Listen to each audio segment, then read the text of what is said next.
allonge tes pattes là. Voilà, Jean-Michel, conférence première 1 chez les Fant. Donc mon titre de mon conférence, c'est Nous sommes énergie et nous la contrôlons. Alors pourquoi nous sommes énergie? Parce que nous sommes constitués à 99,99999% de vide. Et nous avons 0,0001% de matière. Et pour vous expliquer tout ça, eh ben, nous allons faire un petit voyage dans l'espace. Donc le premier espace que nous avons autour de nous, le grand espace que nous avons autour de nous, c'est notre galaxie. Et dans notre galaxie, savez-vous combien nous avons d'étoiles dans notre galaxie? Des milliards, des milliards, des milliards. Oui, c'est ça. Voilà, exactement. On recense actuellement aujourd'hui entre 200 et 400 milliards d'étoiles dans notre galaxie. On va prendre le chiffre que de 200 milliards d'étoiles dans notre galaxie. Le galaxie, c'est la Voie lactée. Hein. D'accord? Voilà. Si je fais ça, voilà, voilà. 80% de vide. Voilà, la Voie lactée. Qui est un disque. Qui est effectivement une galaxie spirale, disque incliné de 25 à 27 degrés. Exactement, avec une vitesse. Bon. Mais ce n'est pas de la cosmologie qu'on fait actuellement, on va revenir sur l'humain. Mais j'ai besoin de vous emmener dans ces chiffres immenses, très très grands, très grands, très très très grands. Quand je dis très grands, ils sont très grands. Nous allons aller un petit peu plus loin dans notre univers. Et dans notre univers, savez-vous le nombre de galaxies qui est recensé aujourd'hui dans notre univers? Des milliards, des milliards. Dixième recensé. Alors, pendant des années, on a cru qu'on avait 100 milliards de galaxies dans notre univers. Et de 100 milliards, en quelques années seulement, on avait fait une erreur. Grâce à Hubble. Notamment Hubble, mais d'autres, des satellites qui sont partis et tout ça, on s'est trompé de plus de 90%. On est à 100 000 milliards d'étoiles. De galaxies. De galaxies, sachant qu'une galaxie, on prend la moyenne, c'est-à-dire la Voie lactée, 200 milliards d'étoiles, vous imaginez le nombre d'étoiles qu'il peut avoir dans notre univers. C'est très, très, très grand. On est dans des milliards. Et les galaxies s'éloignent l'une de l'autre du fait que l'univers est en expansion. Exactement. Alors tout à fait, l'expansion de l'univers est due à l'expansion du vide. Et pourquoi il y a cette expansion du vide? Pourquoi parce que dans ce vide, il y a de l'énergie usée, elle retombe sur quelque chose. Donc on les envoie à l'infini. Voilà. Et on demande que ce soit régénéré en lumière. Après, c'est notre foi qui va agir. Voilà, voilà d'autres. D'autres, on ne peut pas revenir en arrière, bon tant pis. Ça, c'est un outil qu'on peut créer pour aller retirer ou faire évacuer un calcul rénal engagé. Le calcul rénal engagé en médecine, ils ont énormément de difficultés puisqu'ils arrivent à l'exploser quand il est dans la vessie, mais quand il est engagé, c'est opération, ils ne savent pas faire autrement.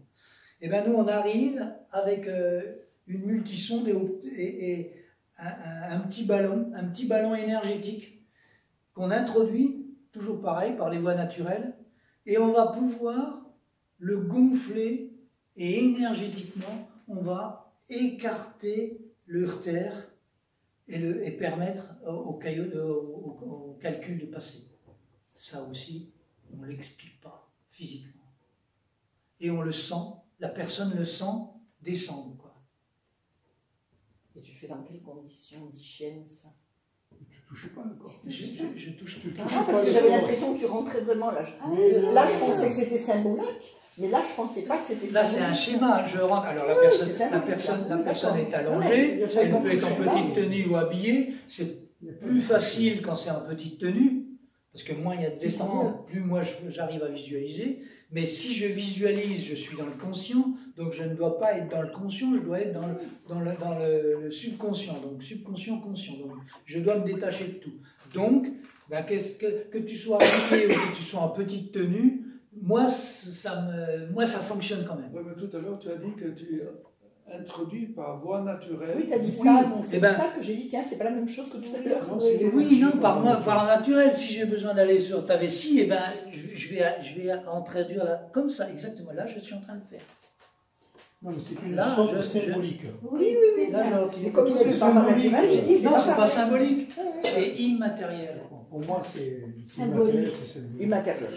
C'est immatériel, c'est pas symbole. C'est pas un symbole, parce que quand je laisse un outil, la personne elle a mal. Parce qu'après, je vais matérialiser et je vais énergiser. Et quand je vais matérialiser, parce que l'outil que j'ai oublié ou qui s'est cassé, les fameuses sondes, quand il y a des milliards et que je fais un mauvais mouvement et je le retire, il peut en rester une. Donc j'ai un doigt scanner qui va scanner si j'ai oublié. Et là, j'ai un doigt indicateur qui me dit ok, il reste quelque chose. Donc je vais récupérer un autre outil qui va aller récupérer cet outil. Si je le laisse, ben, la personne elle a mal. Mais physiquement, tu n'introduis pas le... Non. C'est la précision que je demande. Non. Il n'y a pas d'anesthésie, il n'y a pas d'ouverture, il n'y a rien du tout. C'est imaginaire si tu veux, mais nous on préfère appeler immatériel. C'est pas parce qu'on ne le voit pas qu'il n'existe pas. On crée les outils. Donc on a une table qui est neutre. Et quand je dis neutre, il n'y a pas une nappe dessus, c'est le truc qui n'attire pas du tout ma conscience, qui ne me fait pas penser à quelque chose, et ainsi de suite. Donc on a pour le calcul, on a aussi pour les trompes, c'est la fin, là, qu'est-ce qui se passe? Ah, qu'est-ce qu'il dit là? Suivant. Voilà, on l'a, mince, bon tant pis. Merde, je ne peux pas faire à l'envers. Précédent, voilà. On l'a pour la stérilité féminine, des rétrécissements des trompes. L'ovaire ne peut plus passer, la femme est considérée comme stérile. Eh bien, c'est un travail qui est très long, sur 14 jours. Tous les jours, la personne doit venir en consultation, et par une sonde, donc immatérielle, par voie naturelle, je vais introduire cette sonde avec un petit ballon au bout, je vais gonfler, et je vais gonfler les trompes pour pouvoir permettre à l'ovule de passer. Donc je vais matérialiser. Énergétiquement, la trompe va garder son écartement pour pouvoir laisser passer l'ovule. Et à l'ovulation, donc c'est en fonction de calcul, donc on traite juste après les règles pendant 14 jours, et ensuite la personne doit position, le mari doit s'abstenir pendant 3 jours, enfin bref, on va mettre tout en place pour que tout fonctionne correctement. Là, c'est un traitement où on demande les honoraires à l'accouchement. Donc on est sûr. C'est beau ça. Et puis le prix, combien vous donnez pour votre enfant? Si vous êtes enceinte, c'est quoi votre prix? 5 000 euros, 10 000 euros? Votre chien, vous l'avez acheté combien? Moi, je demande 1 600 euros. Ça vous va? Ah, mais je croyais que ça allait être 5 000. Ben non, c'est 1 600. Pourquoi? Ben, c'est 200, c'est sans le traitement de base. Tous les jours, il y a une sonde gonflable, donc c'est 100. 14 jours, 1400, plus 2 soins de base, 1600. Bon, ben voilà, ce sera mon travail. Après, la valeur de votre enfant, c'est vous qui... Et en général, les gens ne paient pas. Ça, c'est pas moi, parce que je n'ai pas traité. Quoique, j'ai traité 2 femmes, et elles ne veulent plus me voir. Donc, je suppose qu'il s'est passé quelque chose. Quand je leur demande, donc c'est en Guyane, « Ah oui, ça va très bien, ça va très bien. » Tu vas voir à la mairie. Mais un jour, elles vont mettre leur enfant, et puis je dis « Ok, je saurais que... » Mais bon, moi, j'ai fait mon travail, je veux dire. Après, c'est leur truc, hein, c'est pas... Et puis même, je comprends très bien que 1600 €, même en Guyane, c'est difficile à sortir. Putain, il n'a rien fait, le mec. C'est pas grave. Moi, j'ai fait ce qu'elle a voulu que je fasse. Et puis après, c'est leur conscience, c'est ceci, c'est cela. On peut restaurer un cardia. Un cardia. Le cardia, c'est une valve qui est juste au-dessus de l'estomac. Et les personnes qui ont beaucoup de reflux gastrique, hein, ou mauvaise haleine, c'est le cardia qui ne fonctionne pas, donc on peut le restaurer. Voilà. Là, c'est un peigne. Ce peigne, il est marrant parce que il permet de remonter la vessie, pour les descentes de vessie. Il permet aussi de remonter les organes génitaux, c'est-à-dire l'utérus. Voilà. On sait faire ça. C'est vrai? Oui. Ça intéresse plus tard. Mais tout à l'heure, on parlait de quelque chose à propos de vagal. Là, malaise vagal, on parlait des personnes qui sont enceintes et tout ça. En fait, l'estomac, pour moi, qui est trop haut, et ben, qui va appuyer sur l'aorte hein, et puis pof, ça se bloque. Et ben, simplement, alors là, c'est physique, hein, on va masser, on va mettre un liquide et on va pouvoir faire ça. Et quand je fais ça, je vais étendre énergétiquement mes doigts et je vais aller envelopper l'estomac et le faire descendre. Ça doit faire mal. C'est pas... Voilà, hein, je te l'ai fait. Hein. Oui. Tu peux en parler? Je me souviens. Ah, bon, c'était pas si douloureux alors. Finalement, c'était beaucoup plus satisfaisant après alors. Ouais. C'est ça? Bon. Si, tu l'avais fait. Oui, je l'avais fait. Un moment d'opération. Ça doit faire mal, ça. Alors, je reviens sur mon titre qui est nous sommes énergie parce que nous sommes du vide. Et nous la contrôlons. Alors, bien sûr, la contrôler, elle dit non, je ne la contrôle pas. Ben si, vous la contrôlez avec votre pensée. Des pensées saines, des pensées d'amour. On revient à la religion, c'est comme ça, elle est là. Et, alors, on a mis la religion et ceci. Moi, j'aime pas trop parler de ça, je préfère plutôt dire universel, l'amour de chacun, pas forcément mettre un titre, mais contrôle de ses pensées, contrôle de la relation avec qui on a, et ça permet une énergie forte, une énergie d'amour, et qui ne tombe pas malade. Moi, j'ai décidé de ne pas tomber malade, donc je contrôle bien mon énergie. Moi, je ne veux pas tomber malade. Comment je peux tomber malade si je veux aider des gens qui sont en souffrance? Attendez, je ne peux pas, j'ai le rhume. Ah non, j'ai pas de rhume, j'ai pas de bronchite, j'ai rien du tout, j'ai rien. T'es jeune, tout. T'es jeune. Je suis jeune. Eh ben oui. Mais le corps humain n'était pas prévu de vieillir. Oui. Ing était comme ça. Ouais. Comment? Ing. On avait une amie qui rejetait toute maladie. Ouais. Et alors? Ah ben, ça fonctionnait. Oui, mais oui. C'est une chose dans la tête. On contrôle notre vie avec nos pensées. Si on se laisse influencer, si on se laisse prendre, si on perd en radiovitalité et on tombe malade. La radiovitalité, ils l'ont donné les fréquences des maladies. Je vous ai dit 6300 Armstrong, il n'y a pas de maladie. 6299, c'est le zona. C'est la première chose qu'on prend. Le deuxième chose, c'est le stress, le burn-out, toutes les maladies, comment on appelle ça, de stress, hein, de peau et tout ça, les premières. Ensuite, la rougeole, c'est 6100, et ainsi de suite, méningite, et ainsi de suite. Et le cancer, c'est 5300. Et 5300, je vous le donne en 1000, c'est la fréquence, c'est la radiovitalité des viandes mortes. Ça correspond exactement à ce qu'est un cancer, quoi. Des cellules cancéreuses qui ne vivent plus, quoi. Des cellules mortes. C'est quand même surprenant.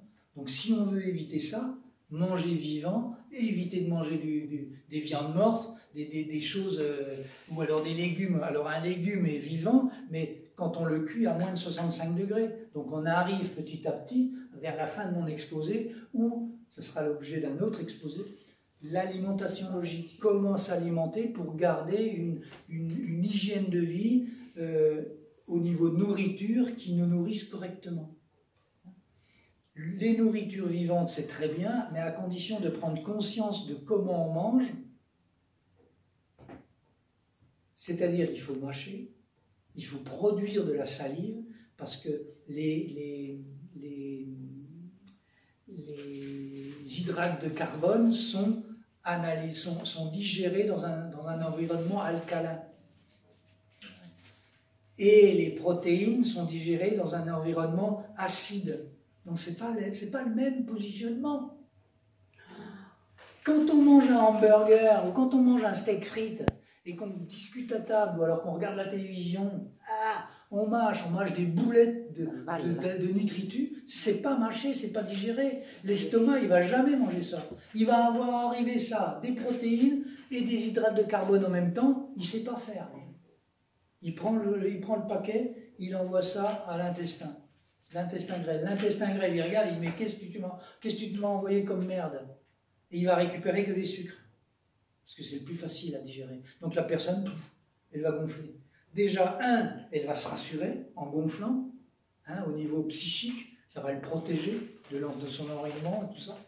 Et ensuite, parce que l'intestin grêle ne peut pas fabriquer un chyme. Le chyme, c'est la matière qui va créer la lymphe chylifère.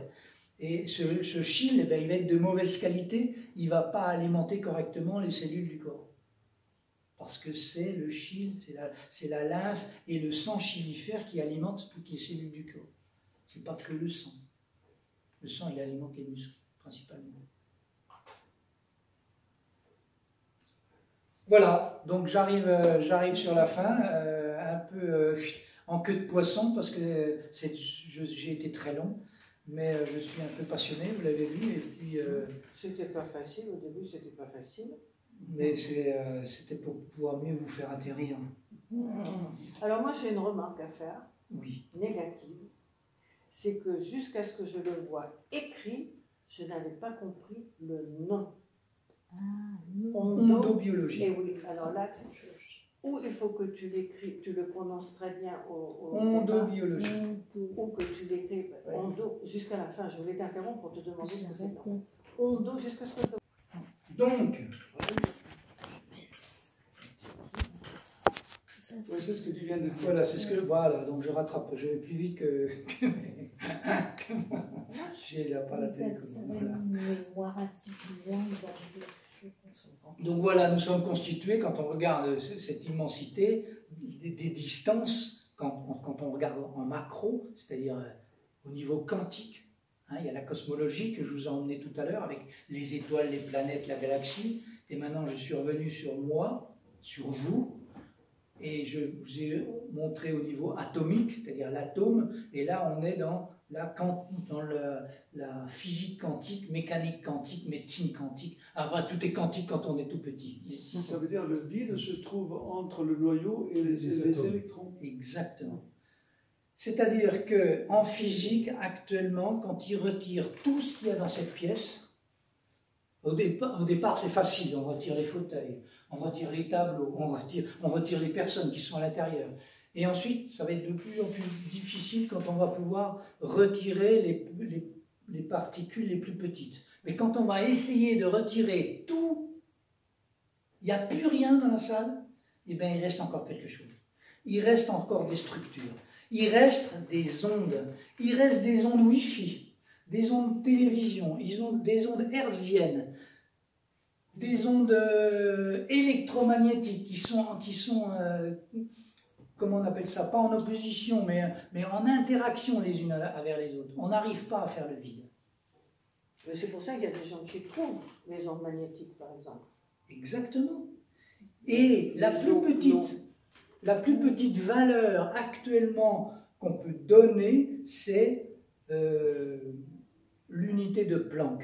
L'unité de Planck, donc de Max Planck, qui a été découvert, qui a été mandaté au départ pour fabriquer un filament d'ampoule, parce que les filaments d'ampoule à l'époque, ils cramaient et ils n'avaient pas une longueur de vie suffisante. Bon, donc la maison Edison a demandé à Max Planck de chercher quelque chose de plus consistant, tout ça. Et de là, il a calculé, et dans ses calculs, il y avait une infinité, et c'est là que ça a bouleversé la première catastrophe en physique, ça a été justement la découverte de l'infini au niveau des ondes ultraviolets. Quand il faisait ses calculs, il avait toujours une histoire d'infinité avec ces ultraviolets. Donc ces calculs, il y avait toujours cet infini qui le dérangeait. Donc il a trouvé une unité qu'il a pu mettre partout dans ces équations, qui a simplifié ces équations, mais surtout les rationaliser, les arrêter. Et ce chiffre, c'est la valeur de Planck, qui est 10 puissance moins 33. Donc c'est moins 33 zéros. Et à partir de ce nombre-là, on arrête. En physique, quand les nombres dépassent 33, on arrête, et on appelle ça le reconditionnement. Mais en physique, on arrive à des valeurs de moins 93 ou plus 93. La masse totale de l'univers, c'est 10 puissance 93. Donc c'est très très lourd. Très très lourd. Et là, donc, la première catastrophe, ceci, là, j'en suis où donc, c'est Max Planck. Donc, la plus petite valeur pour pouvoir l'énergie, quand on retire tout dans une salle, eh bien, il reste ces unités de valeur, ces fameuses unités de Planck, qu'on n'arrive pas à retirer. Elles sont tellement petites qu'on ne peut pas les retirer. Et dans un proton c'est tout petit. C'est tout petit. C'est vraiment très petit. Quand j'ai dit petit, c'est vraiment petit. Si on arrivait à cette unité de Planck, à la grossir d'un grain de poussière, le proton, qui est très petit, serait de la grosseur du diamètre entre Alpha Centauri et notre Soleil. 40 milliards d'années-lumière. Et dans un proton, on arrive à mettre 9,6 à la puissance 93 cette unité de Planck. Et 9,6 à la puissance 93, c'est la masse de l'univers. Mais d'après ce que je me souviens, le proton, c'est l'élément positif et l'électron, l'élément négatif. Oui, à condition de le rajouter avec le neutron. Il y a un neutron et un proton. Ça, c'est le noyau. Tout à fait d'accord. Tout à fait. Et c'est l'électron qui est négatif. Et c'est parce que l'électron est négatif que j'arrive à le polariser, à le récupérer. Mais j'en parlerai tout à l'heure. Et ne nous fais pas malaise. Hein. Non, j'essaye de suivre, mais c'est trop scientifique pour moi. C'est trop perché. Mais je vais redescendre. Moi, je et connais donc, le Max Planck, là, dans l'histoire. Max Planck sur Max Planck. Je le connais, celui-là. Ah, bah tu vois, c'est bien. Donc c'est le début de la physique quantique, c'est Max Planck. Et Einstein, c'est pas avec E égale MC2 qu'il a récupéré son prix Nobel. Il s'est basé sur Planck. C'était sur Planck. Il s'est basé sur Planck et il a découvert les photons. Quand on développe parce que Max Planck a développé cette lumière pour pouvoir trouver de tungstène, pour pouvoir qu'il illumine sans péter. Et il a travaillé là-dessus et il a découvert qu'il y avait des paquets d'énergie qui sortaient de ce tungstène et qui provoquaient justement ces ondes ultraviolets. Il a travaillé dessus. Mais nous, quand on chauffe de l'eau, on ne voit pas qu'il y a des paquets de chaleur qui sortent. Et en fait, c'est les photons. Et Einstein a été nobelisé pour la découverte de ces photons qui sortent effectivement par paquet. Voilà. La chaleur. Il n'était pas si nul en maths alors. Non, c'était très bien. C'est plutôt de la physique, là. C'est pas le tien, celui de ton école. Oui. Entre parenthèses, Einstein et moi, on était dans la même école à Munich. C'est vrai? Dans le même lycée. Ah ouais, dingue. Oui, il n'a pas laissé de traces de frein. Hein. Donc voilà, donc dans un proton, on arrive à avoir la masse de l'univers, mais pas la masse en poids, la masse d'information, la masse de vide. Et c'est cette masse d'information que moi, ondobiologue, j'ai appris à aller chercher la connaissance. Et on s'adresse au subconscient. Donc on se met dans un état d'esprit intégral qu'on appelle, c'est-à-dire le conscient et le subconscient qui ne font plus qu'un. Donc on ne parle pas, on est dans un univers un peu neutre, on porte des vêtements de la couleur de l'énergie humaine, jaune, pour ne pas attirer notre conscience. Et on est un peu dans une bulle. Et à partir de cette bulle-là, comme les radioesthésistes, on va pouvoir poser des questions au subconscient. Et les subconscients, ben maintenant on le sait, ce sont la connaissance que détient tous les protons. Et tous les protons détiennent la même connaissance, puisque le proton, au niveau physique, est neutre. Et il est neutre, et on le comprend parfaitement, parce que, étant donné qu'il y a la masse de l'univers qui les entoure, et qu'à l'intérieur, ils ont aussi la masse de l'univers qui les protège, qui les durcit, et bien c'est stable.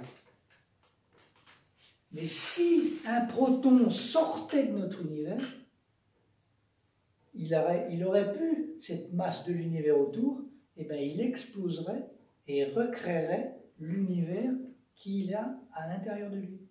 Il recréerait un univers.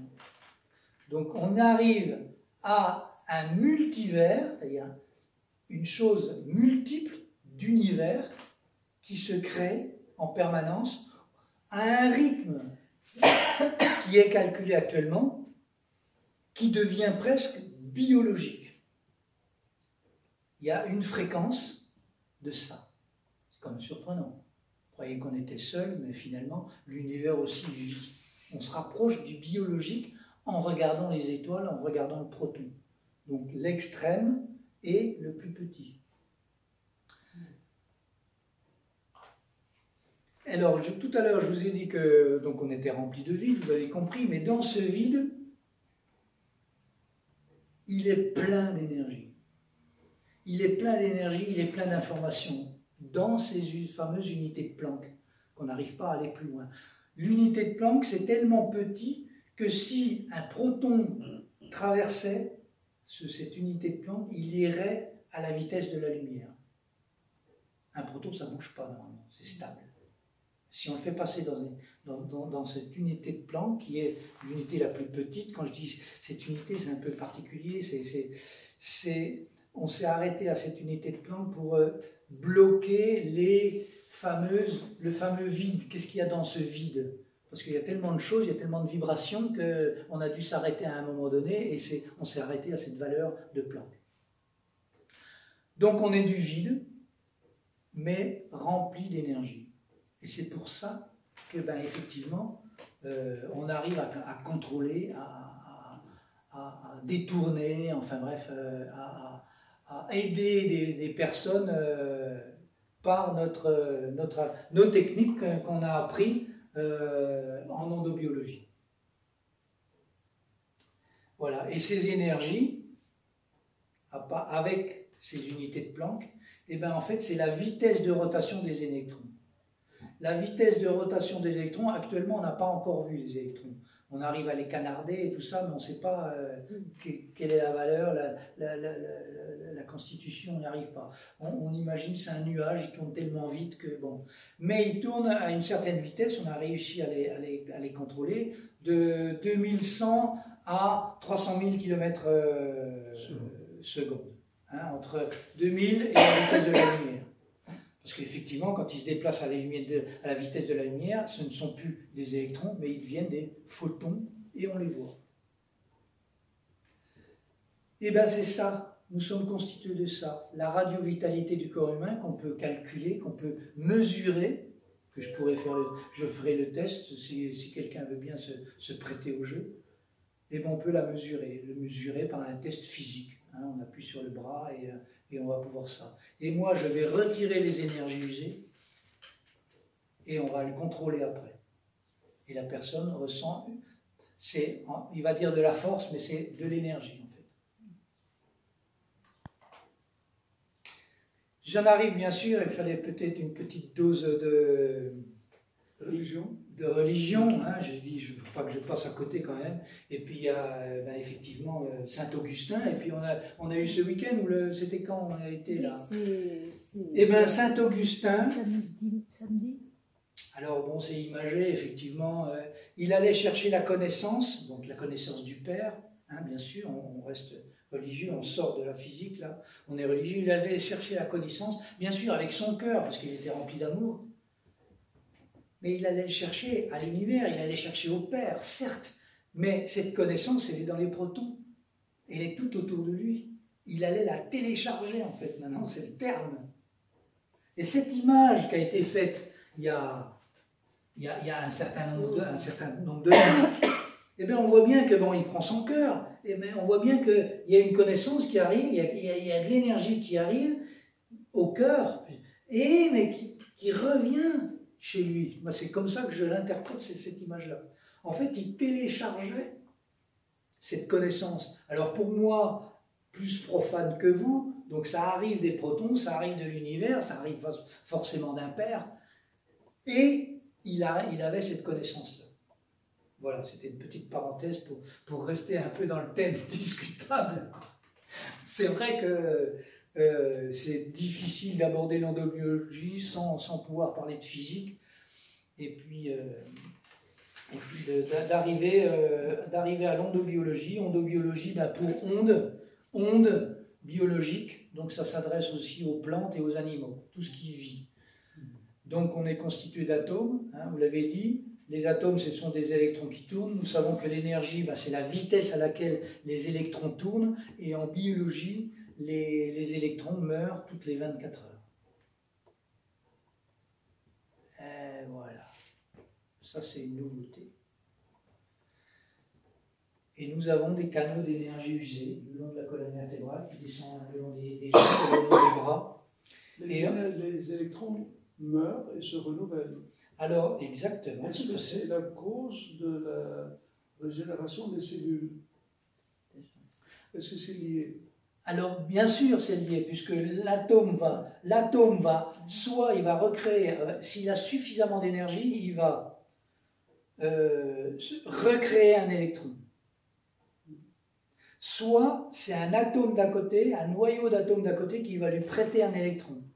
C'est de la biologie, hein, c'est plus de la physique, c'est plus de la chimie. Il se partage des trucs. Ou alors, il va adopter un électron étranger, c'est-à-dire dans mon cas, moi. Je vais présenter ma main et le corps qui a besoin d'électrons va chercher mes électrons à moi. Donc il y a 3 possibilités. Comme pour enfanter un enfant, on a la création normale, l'homme, la femme qui crée. On a l'adoption, on va récupérer un enfant de quelqu'un d'autre.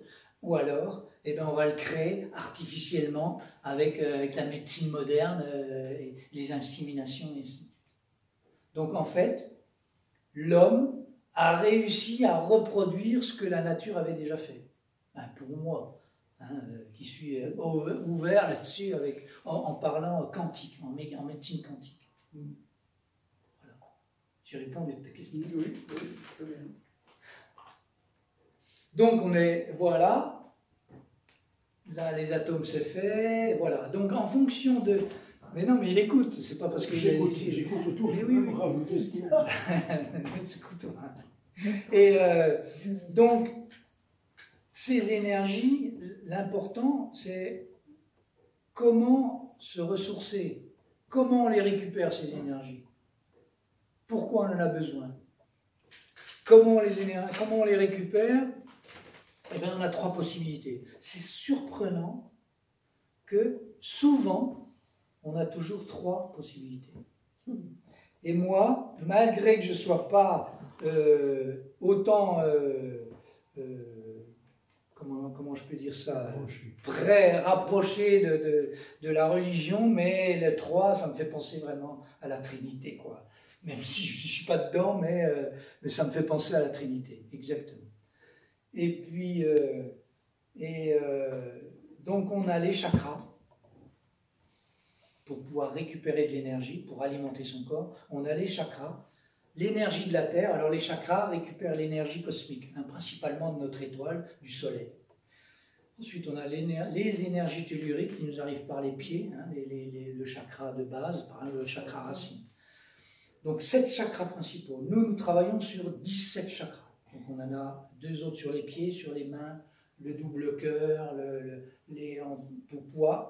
pour pouvoir atteindre tous les organes. Parce que chaque chakra, un chakra en sanskrit, ça veut dire une roue qui tourne. Donc c'est pas tout à fait ça physiquement, c'est plutôt une genre d'antenne. Il faut voir les chakras, donc il y a sur la tête, le front, le cou, les oreilles, le plexus solaire, le cœur, le hara. Les Japonais se coupaient le ventre pour tuer le hara, pour se donner la mort, le sacré et le pubien. Et chaque chakra va alimenter des organes propres à ses fréquences à lui. Chaque chakra va récupérer des énergies solaires qui sont favorables pour ces organes. Donc, celui de la tête va alimenter les organes, le nerveux sympathique, nerveux parasympathique. Le frontal va alimenter la glande pinéale, épiphyse, hypophyse, hypothalamus, qui contrôle tout le cerveau. Avec les cellules, les neurones et tout ça. Ensuite, la gorge va alimenter tous les organes de la gorge, de la digestion, du pré-digestion, les dents, les glandes salivaires, et ainsi de suite. Et en fait, comment ça fonctionne, c'est, étant donné qu'on est sur des ondes, on est sur de l'énergie, donc pour pouvoir capter de l'énergie, il faut être en harmonie avec, il faut être comme un poste radio à une époque, on tournait la molette et on se calait sur les fréquences. Donc c'était le poste radio qui se calait en fonction de la fréquence qu'il voulait recevoir.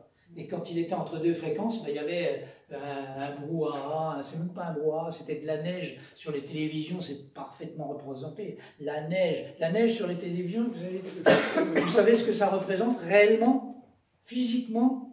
Ça représente les ondes du Big Bang. Le bruit du Big Bang nous vient encore. C'est quand même dingue, 14 milliards d'années le Big Bang. Et il est encore autour de nous.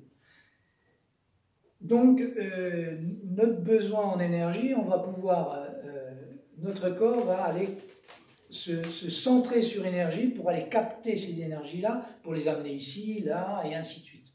Voilà. La Terre, elle nous apporte aussi des énergies, mais pas que des bonnes. Si on est sur des nœuds telluriques, par exemple, vous connaissez le Hartmann, les lignes de Hartmann, les nœuds telluriques. Les lignes d'eau. Voilà, les lignes d'eau et tout ça. Voilà. Donc ça, c'est néfaste. C'est un nœud tellurique, on tombe malade, on chope des trucs. Il faut s'assurer que le lit ne soit pas sur un nœud tellurique. Bon. Ça se calcule, ça se démontre. Et la troisième possibilité de pouvoir se recharger en énergie, c'est de notre alimentation, de ce qu'on mange. Parce que quand on mange, effectivement, c'est des échanges chimiques, mais c'est des échanges électroniques aussi. Les aliments qui sont décomposés, le corps va pouvoir récupérer aussi ces électrons qui lui manquent et aller recharger les atomes dont il a perdu les électrons suite à une activité. Et le rôle dans l'autobiologie, c'est recharger, c'est de redonner de l'énergie aux personnes. Du coup, la radiovitalité de la personne va augmenter et les fréquences des maladies, elles ne peuvent plus être en diapason, en harmonie avec la présence de la personne, elle ne tombe pas de malade. Ou elle ne tombe plus malade. Ça, c'est la première C'est la première spécificité de l'endobiologie, hein, quand on travaille sur les énergies. On a, pour ne pas tomber malade, notre fréquence vibratoire est à 6300, 6350 Armstrong biologiques. L'Armstrong, c'est l'unité de mesure des ondes. Et l'unité de mesure des ondes électriques, c'est le Hertz. On a deux unités. On entend très peu parler de Armstrong, mais bon, il existe. Et nous, on a rajouté Armstrong biologique, qui est différent de l'Armstrong de cette table, de cette chose qui est morte. Parce que cette chose qui est morte, si je donne un coup de couteau là, c'est dommage pour la table, mais 10 ans après, il y aura toujours cette marque. Par contre, nous, quand on se fait quelque chose, eh ben, les cellules se régénèrent. Et un exemple, dans les cellules de pied, par exemple, s'il y avait une catastrophe et puis que les cellules de pied commencent à faire des cellules de nez, on aurait le nez dans les chaussettes, ça n'irait pas. Hein. Donc heureusement, il y a quelque chose qui organise tout ça. Il y a une forme d'intelligence qui permet ou qui ne permet pas que les cellules de nez se reproduisent dans les pieds. Hein, et on est très content que ça ne se fasse pas. Tu es bête. Non. Tu es bête, mais tu es bête. Qu'est-ce qui se passe? Resture. On ne trouve pas. Resture. On ne trouve pas facilement. Voilà. Continue. Oui. Qui c'est qui est en panique? C'est à cause de la conférence qu'on est en panique? Ah non, c'est des fichiers. Ah, peut-être tu me fais peur. Hein. C'était des rescues. Hein. Ah, je suis rassuré. Donc 17 chakras, je vais les présenter rapidement ici. Alors ces 17 chakras, effectivement, on peut les désincruster. Tout ce qui est dit sur les chakras, tout et n'importe quoi est annoncé.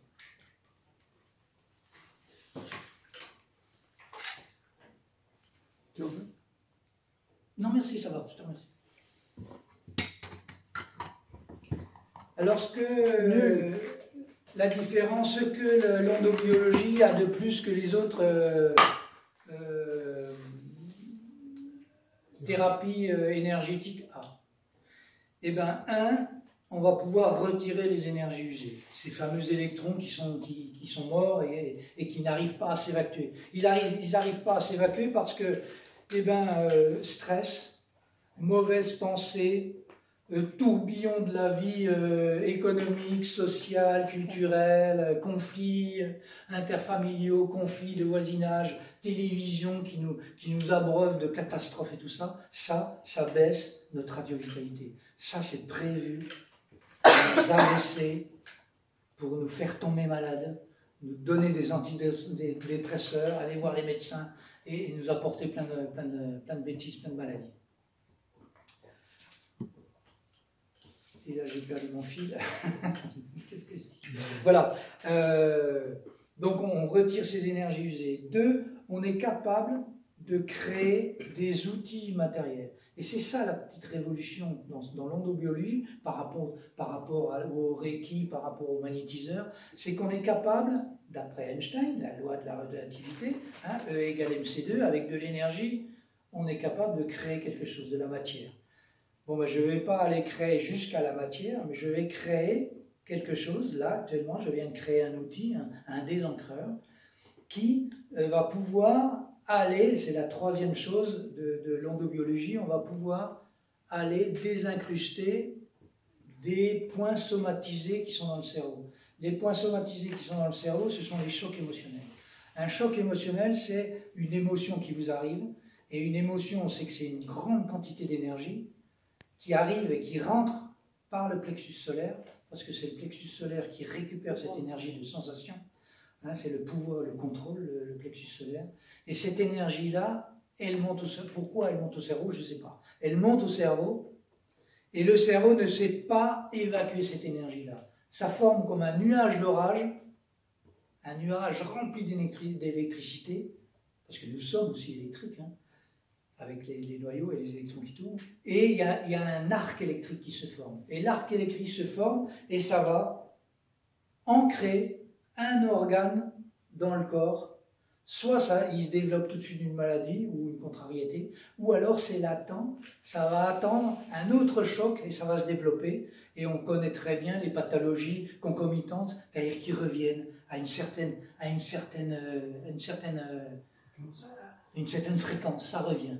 Un exemple flagrant de ça que je combats en pensée, c'est-à-dire les gens qui ont de l'arthrose et disent « Ah, ben il va pleuvoir, j'ai mal ». Ça, c'est tout à fait quelque chose qui est ancré dans le cerveau. Ça n'a rien de physique. Alors effectivement, la pression atmosphérique a baissé, effectivement, ça s'explique. Mais principalement, eh ben, c'est l'entente collective, un égrégore collectif qui dit ben, ah ouais, tous les gens qui ont des rhumatismes, dès qu'il y a un changement de temps, pof, ils ont mal. Et bien moi, quand ils me consultent, eh ben, je leur explique que ce n'est pas forcément ça. Que s'ils arrêtent de croire à ça, eh ben, le temps peut changer, eh ben, ils n'auront plus mal. Et j'arrive à les convaincre, et ils ont plus mal. Alors effectivement, il y a un traitement de base qui est quand même fait, hein, c'est pas simplement sur des paroles, ils expérimentent le retrait des douleurs.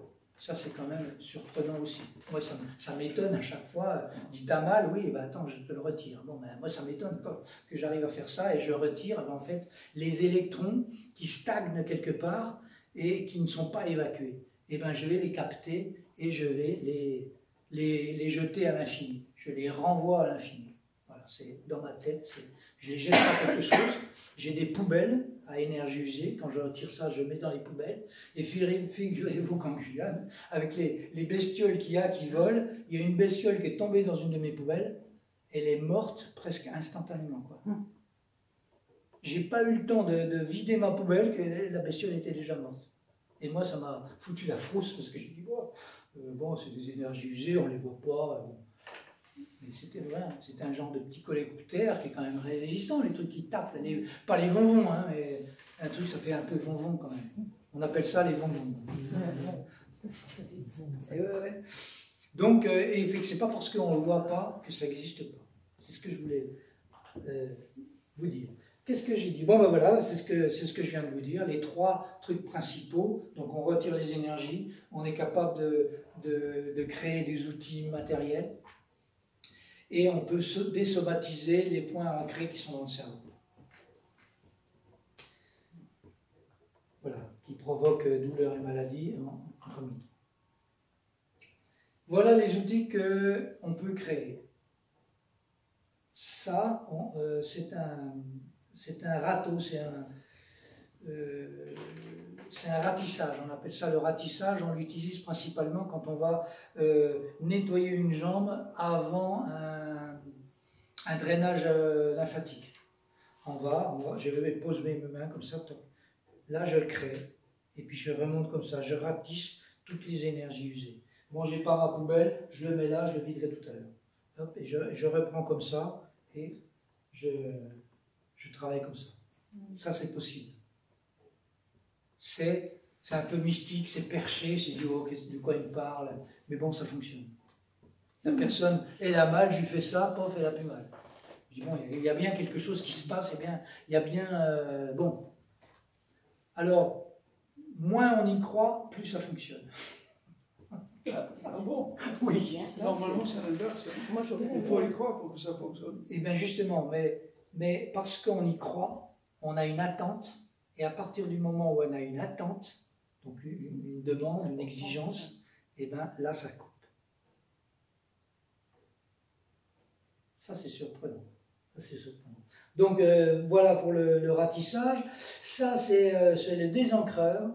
Donc, c'est une molette avec un petit bouton. Ce petit bouton permet d'activer une sonde. Alors, une sonde qui a des milliards de sondes à l'intérieur, parce que cette sonde, elle va pouvoir rentrer dans le cerveau et aller chercher partout dans le cerveau ces fameux points de somatisation, et c'est guidé par les subconscients. Et les subconscients, je vous le rappelle, c'est les connaissances qu'il y a à l'intérieur des protons, cette fameuse connaissance universelle. Voilà. Et au bout de ces sondes, eh bien, il y a des petits crochets. Et ils vont crocheter ces chocs émotionnels, et je vais pouvoir les extraire en même temps que l'encre qu'a été frappé le point de somatisation. Ensuite ici, ça c'est un outil fabuleux qui a été inventé par, tout a été inventé par Jean-Marie Bataille, qui est à Paris, qui a 82 ans, il va faire 83 ans en octobre. Et c'est un outil, qu'est-ce que c'est? Ben, c'est pareil, un faisceau, on appelle ça une multisonde. C'est un faisceau qui a la grosseur d'un pouce, tout est immatériel, on ne le voit pas, mais il existe. Et des milliards de sondes à l'intérieur, elles sont creuses et elles vont pouvoir aller, pareil, on les rentre principalement par la tête, par les jambes, par les bras. On peut le faire localement aussi, s'il y a une grosse blessure. Et ces sondes, elles vont pouvoir aller là où il faut aller, et on les introduit, et ensuite on connecte ce boîtier qui, lui, va aspirer, un genre d'aspirateur, toutes les énergies usées très rapidement et les propulser par une